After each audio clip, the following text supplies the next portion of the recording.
Welcome to Food Safety Fridays. This is our quarterly webinar series. And as always, the recordings are going to be available on our YouTube channel. And I put that link there on the first page that you can see. It's also in the chat if that's easier to click on. So we're going to go through a few slides, then we're going to stop the recording and everybody's going to have a chance to ask questions. If you think of questions during my talk, then you can always put them into the chat. And if you look at your toolbar, you'll see that little chat bubble you can click on and you just go ahead and type it in. We'll do questions at the end. And if you don't want to do it in the chat, you can wait and we'll also give you a chance to unmute so we can have a little bit of back and forth discussion.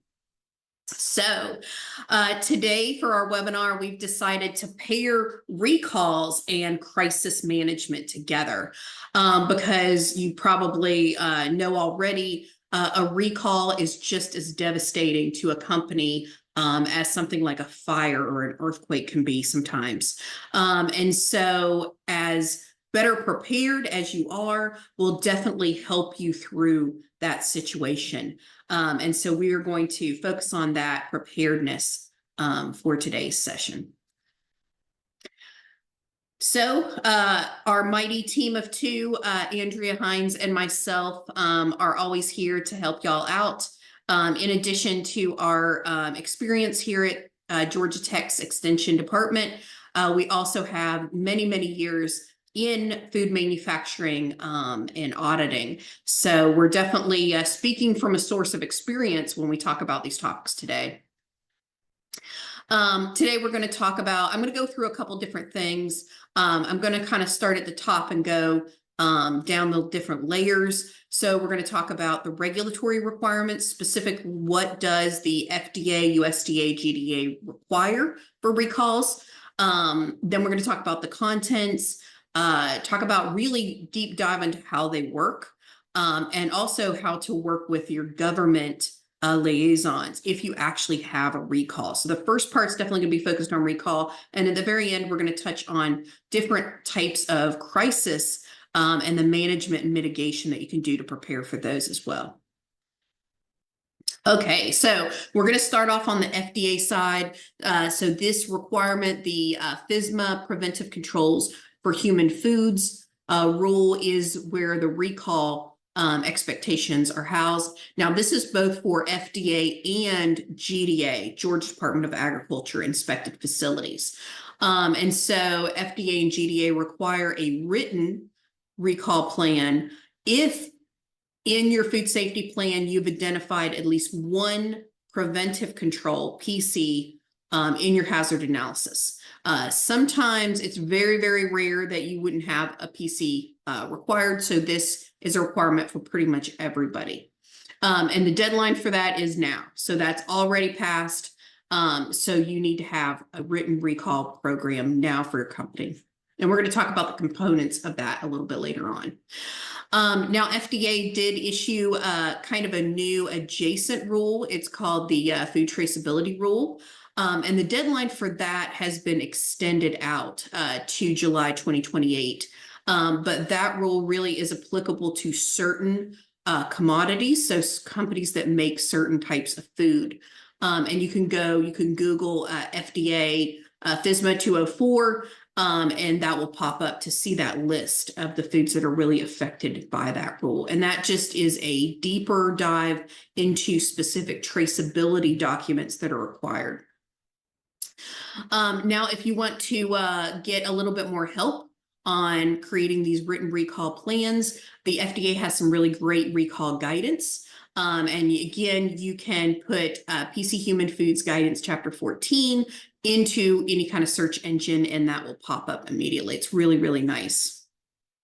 So let's switch gears a little bit and talk about the USDA requirements. So if you are a meat, poultry, and egg producer, then that will be on the USDA side of things. And they also require a written recall plan. And again, just like FDA, you should already have that in place. The USDA also has some really lovely recall guidance, and you can pretty much just put USDA recall guidance document into your internet search engine, and that'll pop up for you as well. All right. So before we talk about the different components of a recall plan, I did want to talk about the classifications because not all recalls are created equally. So some are more important than others and have a higher level of impact. So when we categorize, and this categorization system is true for FDA or USDA, all food companies. So the highest level of importance is considered a class 1 recall. And this is where you have the really, really bad issues. The term that they use is SACOTA, which is a crazy acronym, which is severe adverse health consequences or death for humans or animals. And basically, this is the stuff that's going to send you to the doctor or the hospital, or, you could have a prolonged issue or even death. So these are the really, really bad things. This is like glass shards, undeclared allergens, pathogens. And then you have another level, which is class 2. So these are the things that still adversely affect public health, but they're not quite as severe as the class 1 thing. So it might not, you might get a little bit of sick or a little bit hurt. It's like breaking a tooth or things like that. And those are class 2s. Now, class 3s are recalls that violate a regulation, but they don't adversely affect public health. So this is something like if you had low fills, and the weight of the product didn't match what's on the label. That's against a regulation, but it's not going to hurt anybody. And so those would be considered class 3 recalls. There's also 2 items that are similar to a recall, but they're not officially recalls. And those are market withdrawals, in which you pretty much perform a recall, but it's for a quality issue. It's not for like a food safety issue, or it doesn't affect a regulation at all. And those are things that you do voluntarily, but you pull the product out from the field, you get it back from the customers. And this sometimes is triggered by a customer, or you just notice that you have a quality issue. Maybe it's the wrong color or something like that. It's still safe, but you don't want it out there. And the next one is a stock recovery.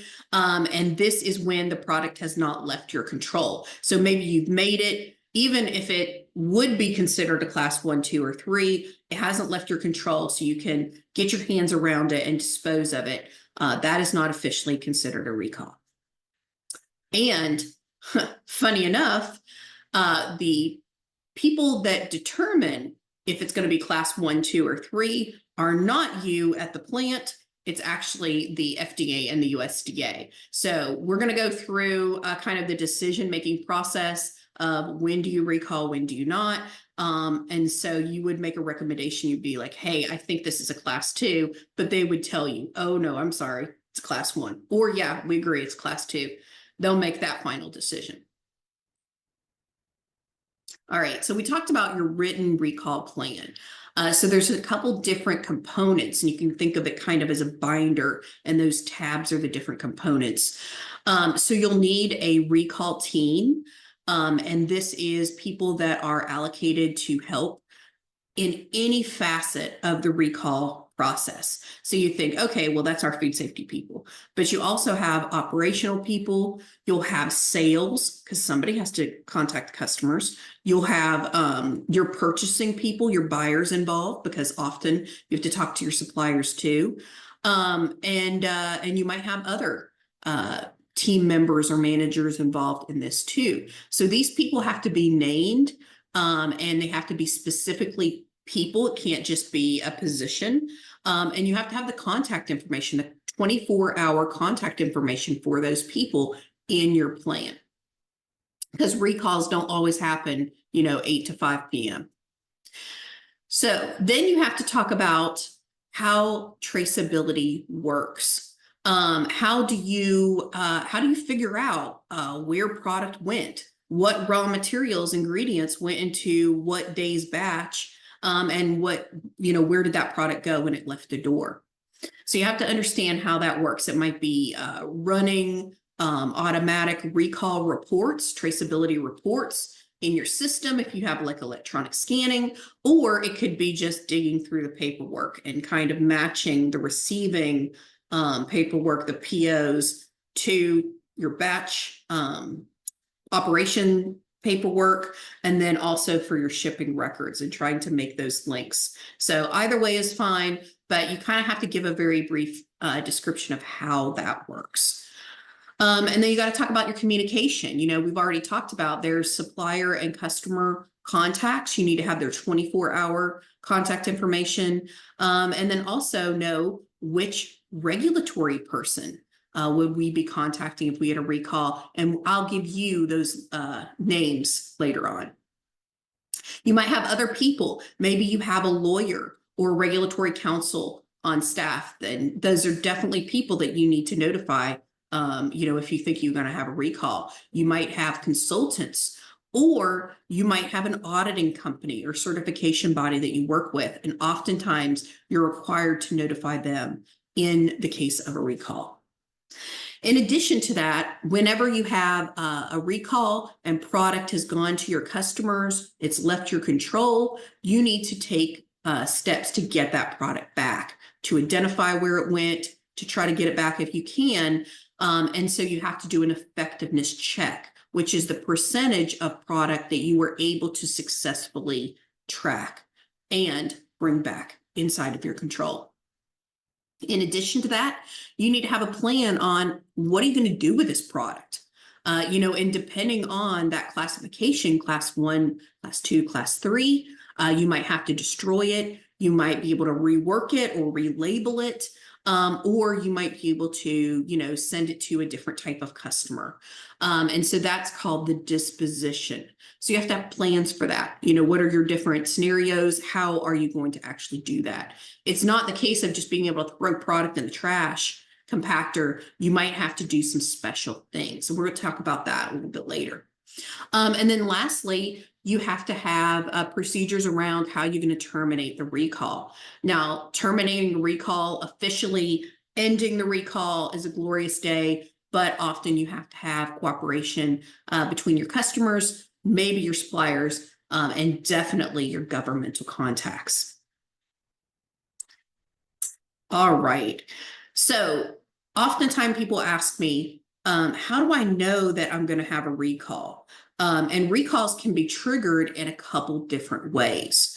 And so, first of all, a very common cause is not something that you did, but it was a problem with the ingredients or the raw materials that you used. And so in that case, your supplier would call you up, hopefully they'll call you, and they'll say, hey, you know, PO number or whatever that you received in last July 1st. Yeah, that product has been associated with a recall. We're recalling it. Therefore, any product that you made and sent out, you need to recall that product too. And so that's definitely a way that it could be triggered. Or it could be your customers let you know that there's a problem. Your customer could call you up and say, hey, well, we found glass shards in your product. You know, that's pretty important and pretty crazy. And so that's definitely something that would initiate a recall. So it could be from a customer complaint. You might have, hopefully this would never happen, but you could have a regulatory inspection that goes so terribly bad that they decide to recall product because they found you're producing product under unsanitary conditions. Or from a USDA standpoint, they could recall it because you have produced product outside your normal operating hours without letting them know. That's definitely a cause for recalls. Unfortunately, it happens. And so that could be something that could trigger a recall as well. So a government agency tells you, hey, you've got to recall this product. That happens. It's kind of rare, but sometimes you can have some weird situation where you have some kind of a virus, something goes viral and it causes a big, huge media storm. They're concerned about something, and that could force you to do a recall, either voluntarily or a government agency could get involved and tell you you have to have that recall. It's rare, but it's happened in the past. And then finally, you might have discovered something. Maybe you were testing products for a pathogen and came back as a positive, and you'd already let your product go out the door to your customer. Then you would probably have to recall that product. So some internal issue, maybe you didn't figure it out until the product left the door, and that happens as well. So that's definitely a legitimate reason why you might have to have a recall. And I'll tell you, I've talked to a lot of government agencies and a lot of different companies, and by far the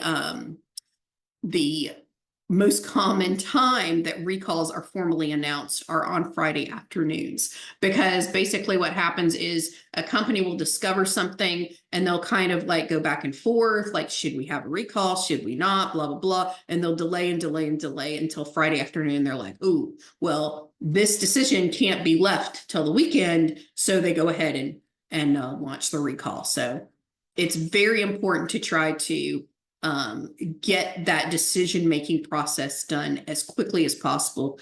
Don't wait for late Friday afternoon, because it only makes things worse. All right. So next, we are going to talk exactly about what are the mechanics of a recall? Like, what are the different steps that happens? And I know this flow chart is really busy and kind of small and hard to see, but we're going to kind of go through it. So basically you start at the top and something triggers a really bad situation. You're not sure if it's going to be a recall or not, but you're like, ooh, this needs to be escalated. And so we talked about the different triggers. It could come from your supplier, your customer, the government, or an internal issue that you found out. So what you would do is you would assemble that recall team, and you would start going through the data. And this is where multiple people would probably be doing things at different times. Even if you aren't sure that you're going to have a recall, it's a good idea to go ahead and start running those traceability reports so you can figure out what is the affected product, like what is the window of production that we think this product is involved in, and then where did that product go? It might be in your warehouse. You might send some stuff out to customers, and so you immediately need to try to get your hands around that product. If it's still in your control, immediately put it on hold, because you don't want potentially bad product going out if you can help it. Even if you're not sure if you're going to have a recall or not, put that product on hold.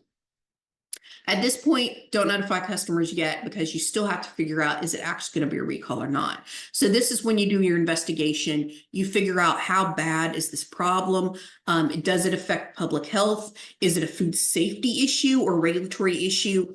Or is it just a quality issue? So those two things will kind of determine your next steps. But let's say that we figure out, yes, it is going to be a recall. At that point, hopefully you've run your traceability reports, you know where the product is, and that's when you get the government involved. You want to have that information ready for them, and we're going to talk about that a little bit more on the next slide. So at this point, you are actively in a recall situation. So at that point, you try to take steps to notify your customers and your stakeholders.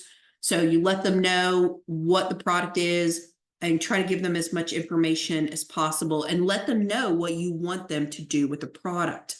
In certain circumstances, if it's something like it's not a public safety issue, you might tell them, hey, just throw it away, take a picture, give me the picture of the product in your dumpster and we're good to go. I'll issue credit. If it's a food safety issue, you probably need to make plans to get that product back under your control. So send a courier, send a driver, go pick it up yourself. Just whatever it takes to get as much of that product back as possible. Some of it might have already been used, so you need to kind of know that information. And once you bring it back into your control, you need to have a very good designated place with a lot of signage to make sure people aren't going to touch it. Because it'll take a while for you to get that product back from all of your customers.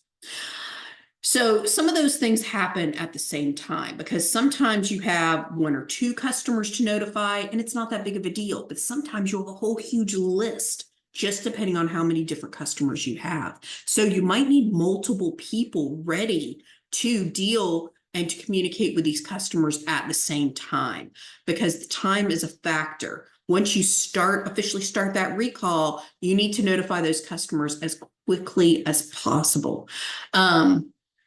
And a lot of big customers have requirements around that. Like they want you to notify everybody within 4 hours of triggering a recall. And so this is also something that we'll practice a little bit later on. And we'll talk about that later. So once all the goods are back in your control, this usually takes a couple of days, and you think that you're good, then you'll talk to your government liaison and they will officially grant you approval to end the recall. And so you might then dispose of the goods or do different dispositions. We'll talk about that. And you're officially done and terminated. It's kind of a formal process to do that termination. So then after that comes the debrief, trying to figure out exactly what happened, make sure it doesn't happen again, review your performance. Hey, what could we do better as a recall team, and try to make steps to do better in the future and talk about those lessons learned. All right. So that was a lot of information, but we're really going to take a deeper dive into what do I need to do when it comes to talking with the government when it comes to a recall. So in the Navy box here on the screen, you can see these are the different coordinators for the different government agencies. So obviously, if you're a FDA inspected plant, then you will contact Emma Nesbitt. That's her email and phone number. Also, you'll contact Georgia Department of Agriculture. Natalie Hobbs is our local coordinator, and that is her email and phone number. So I would email them and call them. Now, if you're a USDA plant, then you'll contact Geneva Dennis. That's her contact information, and you'll also contact GDA. So you always need to get GDA involved, but usually the FDA and the USDA will kind of take the primary lead on the recall, and make sure that all the government agencies know that the other one is involved, because you don't want to hear like USDA will tell you something and GDA will tell you something completely different. So make sure that they're coordinated as well. And that is unfortunately your responsibility to coordinate them. They will not do it on them. They won't do it themselves. So your recall team, we're at the top of the flow chart that we saw on the last slide. Your recall team is determined, okay, we have a recall. You're going to do your traceability reports. That's when you contact your government agencies, your government liaisons, the people that are in this Navy box here on the screen. You definitely want to have a phone call. You don't want to just email them and let that, email sit there. There's a lot of urgency around contacting them and getting the information, because they might have instructions that you're going to need in the beginning of this process. They're definitely going to need to tell you if it's recall class 1, class 2, class 3. So you'll explain the situation and you'll tell them immediate corrective action. So if this is something that you did, then what have you done immediately to make sure you're not producing more bad food? It could be like, let's say you have a supplier that's done something crazy. Maybe you stop buying from them for a little bit. Maybe you tag all their product up in your warehouse to make sure you're not potentially putting in more bad product into your processes that are happening now. Talk about, is it going to be class 1, class 2, class 3? Get them to go ahead and decide that. Provide all the traceability information. And basically what you're doing is you're giving them confidence that you know what you're doing and you have control of the situation. Because if you call them up and you don't immediately have the answers to their questions, they're going to start drilling down harder. But if they have confidence that you have things under control, then they'll just let you do your thing. And that's definitely the situation that you want. Whenever you talk to government agencies, always ask for next steps. Here's the information. Do you need more information? What do you need specifically? How do I get it to you? Is this an email situation, a fax, a call? And also, when do we talk again? And again, get the contact name, the number, the way that they want you to contact them. So just make sure that you get all of that information. If they're going to come for a visit, maybe you ask, hey, is it possible to delay that visit until we're done with this recall? We'd be happy to have you, because they're going to want to probably come and see the corrective actions for themselves. But obviously, dealing with the actual recall is your first priority. So you can definitely talk to them a little bit about how they're going to proceed, but make sure that you're doing what they want you to do. Then, like I said, continue communication. You keep them in the loop.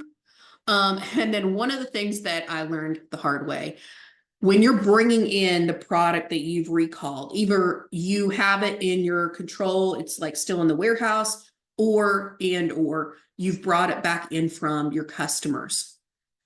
You want to make sure you don't do anything with that product until you get those government agencies' official blessing. Because if you're going to throw away the product, sometimes they want to witness that. And if you throw it away before they have a chance to witness it, then they really get very upset about that. So in disposing of the products, the disposition, sometimes instead of just throwing it in the dumpster, you'll actually follow the dumpster to the landfill and get something called a certificate of destruction. And sometimes the FDA, USDA, or GDA people want to come with you. So give them that option. Make sure in writing that they're good. Are we good to dispose of this product? And you get an answer back. Yes, go ahead. Okay. Because like I said, you want to make sure that you're covering yourself and not potentially creating other future issues, because you definitely have more than enough to worry about. And then eventually you'll ask for the termination approval. Again, get that in writing to make sure that you officially know when you're going to be done with this recall. And that's something that the government representative will let you know about. All right. So we've kind of gone through what happens during a recall. Let's talk about what you can do to make this process as easy and painless as possible. Because a recall is never going to be easy or painless, but if you prepare for it now, it'll be a lot better in the future. And I've talked to so many of my colleagues from other companies, colleagues that have been involved in some of the worst recalls that we've ever had. And they say, going through a recall is the best way to prepare for another recall. But you don't want to do that if you can help it. So these are some things you can do, even if you've never experienced it before. And I really hope none of you experience it. But practicing and preparation is really the key. So for a recall, the practice is called a mock recall.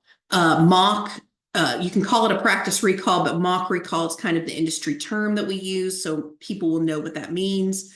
And this is when you get your recall team together and you just practice. So what I would recommend is that you have an annual recall team meeting.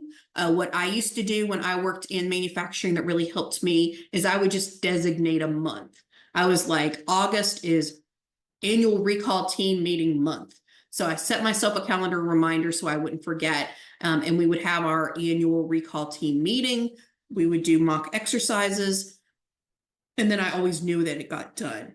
So during these annual recall team meetings, go through the recall plan. Make sure every single person understands their duties. Hey, if this happens, these people contact customers. This person is the person in charge of communicating with the government liaison. This is the person that's going to go and make sure all the product and inventory is tagged. This is the person that's going to arrange logistics to bring the product back from the customer. Everybody has a specific task, because a lot of times during a recall, especially in the very beginning, a lot of things are happening simultaneously. One person cannot do a recall alone. It's just setting them up for failure. Multiple people have to be involved in this to make sure that it gets done. Because again, urgency is the name of the game, making sure that things are done correctly, systematically, but also as quickly as possible. All right, so practice a mock recall. Now, some people during this mock recall exercise will get their suppliers and customers involved. I would be very careful with that because I've been in a situation where we did that and somebody misinterpreted it and thought it was a real recall. So I would not necessarily recommend getting your customers and your suppliers actively involved, but you do want to make sure that you have their contact information is correct. So you might call them up and just say, hey, we're just verifying your contact information is correct. Is this person still the person to call if we had a recall? And they should be able to tell you that. So the other thing you want to do, practice those traceability reports. Not only that, I'm just constantly shocked by the companies I go to, even big companies, and only 1 or 2 people knows how to run these reports or knows how to pair the written documents together to really understand where did product go. Make sure everybody on your recall team knows how to do this. I was in a situation where we had to do a traceability exercise, and I was at a customer. I was the QA manager. I was at a customer. So I was gone. And then my backup was literally on the bed dying of the flu. He wasn't actually dying, but he thought he was, and was no help at all. So they couldn't get a hold of me. They couldn't get a hold of him. They realized there's no one else that really knows how to do these reports. So make sure multiple people know how to do it. Also, another thing that we figured out, if it is an electronic report that's generated, make sure that those people have access and approval to run those reports. So really make sure that everybody has a really clear understanding of this process. And then also talk about different scenarios. You know, what is our plan of destroying product? If we had a recall and we had to destroy product. You know, I just told you you can't really just throw it away. You have to have plans to follow that compactor to the dump, the landfill, get that letter of destruction, call your landfill, figure out how that works. So you're not trying to figure that out during a real recall. And again, yeah, make sure that your contact information is correct for your suppliers, for your customers, and for all of your important stakeholders like audit company, regulatory, the regulatory folks, your legal counsel, all of those people. Make sure you have those updated contact information. And then we're going to switch gears a little bit. A recall is definitely one of the worst crises that could happen to a food company, but there are a lot of other things that could happen too. We're talking about natural disasters, and we here in Georgia, we know our natural disasters. We have tornadoes and fires and floods, and we don't have many earthquakes, thank goodness, but we do have hurricanes occasionally too. So make sure that you know, prepare your employees, you know, have those drills. Make sure that they know where to go. Like, you know, in a case of like a fire, you want them to leave the building immediately, but make sure that there's a muster point. They're going to the same place so that you can count people and make sure you have everybody. Have a written mitigation plan for every type of natural disaster. What are we going to do if there's a fire? What are we going to do if there's a flood? What are we going to do if there's a power outage? Make sure you know how to, 1, protect your employees. That's your number 1 concern. 2, protect the product. And then 3, get things back running as soon as possible after that disaster, after that crisis.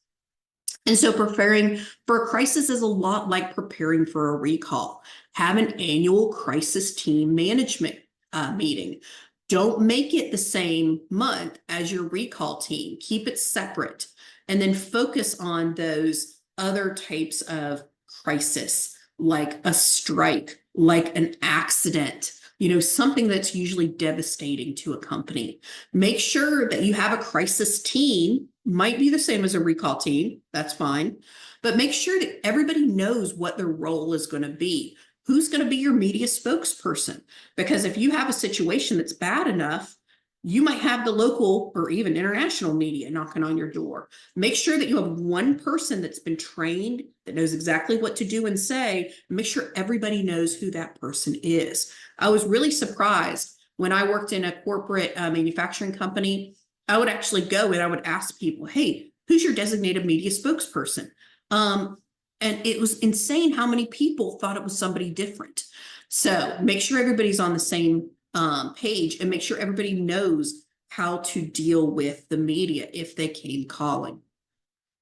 And again, you have to have the 24-hour contact information for your crisis management team and for important stakeholders like your suppliers, customers, but also first responders. Make sure that you know exactly who to contact. And I would reach out to them, reach out to your local police, your local fire, local EMS, and ask them, who do we call if this happens? Because sometimes calling 911 obviously is kind of our first instinct, but there might be a better way of getting right to the person that you need for those different scenarios. I know a lot of companies that actually invite, especially local firefighters, to come tour the facility, get to know it a little bit so that they know exactly what to do if there is a fire. They know where the fire hydrants are, they know what to do, where to go, and they can help you with some of these drills as well. Believe me, they really like working with their local companies. And then learn from others. There's a lot of information. There's a lot of lectures on YouTube out there for you on the different internet search engines for people that have talked about their experience. So learn from them because that's definitely helped me in the past, is learning from people that have actually been through a tornado, a flood, all of these different crises. And then just to kind of summarize everything, you probably need to have a written recall plan. You should also have written crisis mitigation plans for those different scenarios. What are you going to do if the power goes out? What are you going to do if this or this happens? Have those teams, make sure those teams know their jobs, and schedule both your annual recall team and your annual crisis team meeting. Do practice tabletop exercises, the different scenarios that could happen. What would we do if this happened? Because we all know, we work in the food industry, we know crazy things happen. So what you do in the beginning to get involved is really going to help you out in the end. So if you want a deeper dive on recalls, we actually have a class series. Our next food safety cohorts are going to be in January. We're going to do a cohort in Athens on site and one also virtually. And so you can go to that you can go to that website and get more information. That link is also in the chat if you wanted to go there. They're very, very low cost classes that will give. We pretty much spend an entire day talking about recalls and going into really deep dive. So if you feel like you need more information, that's a great place to go. And if you enjoyed this webinar, we'd love to keep in touch with you. Georgia MEP has many different services. We are the extension branch of Georgia Tech. And so we do things like consulting, and our fees are always subsidized. So the smaller the company, the less you have to pay. Very, very affordable. We also do classes. We teach continuing education classes. Andrea and I teach HACCP. We teach the FDA's PCQI classes and a variety of other classes as well. So it's just not food safety. The Georgia MEP family does a whole huge variety of different services. And so we do things like operational efficiency, leadership training, strategy. If you're bringing in new equipment or you're moving to a different building, we can do layout services, ISO certifications, a third-party audit you're trying to prepare for. We can do so many different types of things. So never hesitate to reach out to us. We are always here for y'all.